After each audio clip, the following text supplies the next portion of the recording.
आज की कहानी है ढोल का पुल।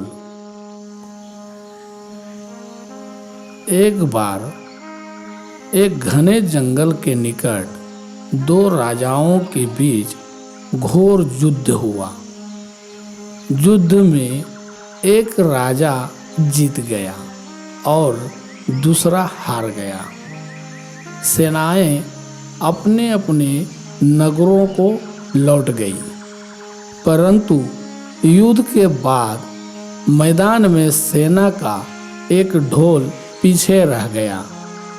उस ढोल को बजा बजा कर सेना के साथ गए भाड़ और चारण रात को वीरता की कहानियां सुनाते थे। युद्ध के बाद एक दिन भयंकर आंधी आई।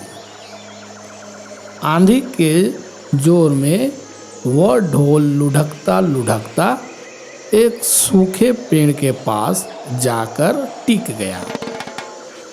उस पेड़ की सूखी टहनियाँ ढोल से इस तरह से सट गई थी कि तेज हवा चलते ही टहनियाँ ढोल पर टकरा जाती थी और डमाडम की गूंज उठती थी।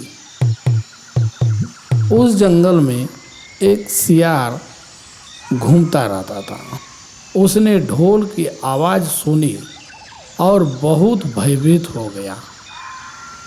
ऐसी अजीब आवाज़ उसने पहले कभी किसी जानवर से नहीं सुनी थी। वह सोचने लगा कि यह कैसा जानवर है जो इतनी जोरदार आवाज़ निकालता है। उसने सोचा, यह जानवर उड़ने वाला है या चार टांगों पर दौड़ने वाला। सियार छिपकर ढोल को देखता रहा, यह जानने के लिए कि यह कौन सा जानवर है। एक दिन सियार झाड़ी के पीछे छुपकर ढोल पर नज़र रखे हुए था। तभी पेड़ से नीचे उतरती हुई एक गिलहरी कूदकर ढोल पर उतरी। हल्की सी ढम की आवाज़ भी हुई। गिलहरी ढोल पर बैठी दाना कुतरने लगी। सियार बड़बड़ाया, ओह, तो यह कोई हिंसक जीव नहीं है, मुझे भी डरना नहीं चाहिए। सियार फूंक फूंक कर कदम रखता हुआ ढोल के निकट गया।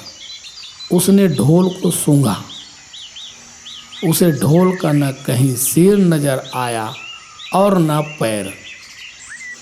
तभी हवा के झोंके से टहनियाँ ढोल से टकराई और ढम की आवाज़ हुई। सियार उछलकर पीछे जा गिरा। अब समझ आया। सियार अपनी समझदारी पर इतराता हुआ बोला, यह तो बाहर का खोल है, जीव इसके खोल के अंदर है। आवाज़ बता रही है कि कोई जानवर इस खोल के भीतर रहता है। वह मोटा ताजा होना चाहिए, चर्बी से भरा शरीर होगा उसका, तभी तो ढम ढम की जोरदार आवाज़ निकालता है। यह इतना कहकर सियार अपने मांद की ओर चल पड़ा।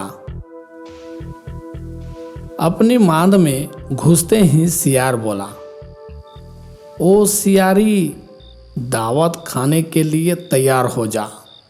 एक मोटे ताजे शिकार का पता लगाकर आया हूँ।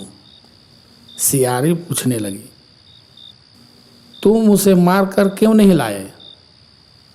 सियार ने उसे झिड़क दी, क्योंकि मैं तेरी तरह मूर्ख नहीं हूँ। वह एक खोल के भीतर छिपा बैठा है। खोल ऐसा है कि उसमें दो तरफ सूखी चमड़ी के दरवाजे हैं। मैं एक तरफ से हाथ डालकर उसे पकड़ने की कोशिश करूँगा तो वह दूसरे दरवाजे से न भाग जाएगा। फिर सियार और सियारी दोनों रात में जब चांद निकलने लगे तो ढोल की ओर रवाना हुए।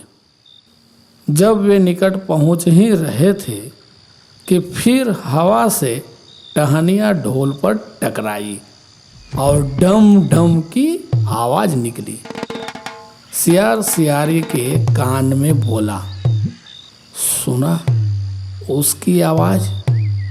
जरा सोच, जिसकी आवाज़ ऐसी गहरी है वह खुद कितना मोटा ताजा होगा। दोनों ने ढोल को सीधा कर उसके दोनों ओर बैठे। सियार सियारी उस ढोल के पास गया। किसी तरह से सियार उस ढोल को बाहर निकालकर दोनों ढोल को सीधा कर उसके दोनों ओर बैठे और लगे दांतों से ढोल के दोनों चमड़े वाले भाग के किनारे फाड़ने। जैसे ही चमड़ी कटने लगी, सियार बोला, होशियार रहना, एक साथ हाथ अंदर डाल शिकार को दबोचना है। दोनों ने हूँ की आवाज़ के साथ हाथ ढोल के भीतर डाले और अंदर टटोलने लगे। अंदर कुछ नहीं था, एक दूसरे के हाथ ही पकड़ में आ रहा था। दोनों चिल्लाए, हैं? यहाँ तो कुछ नहीं है, और वे माथा पीटकर रह गए। तो दोस्तों, इस कहानी से हमें यह सीखने को मिलती है कि सेखी मारने वाले ढोल की तरह ही अंदर से खोखले ही होते हैं। धन्यवाद। अगर ये कहानी आपको अच्छी लगी तो वीडियो को लाइक करें, इस चैनल को सब्सक्राइब करें और अपने मित्रों को भी ये वीडियो शेयर करें। धन्यवाद।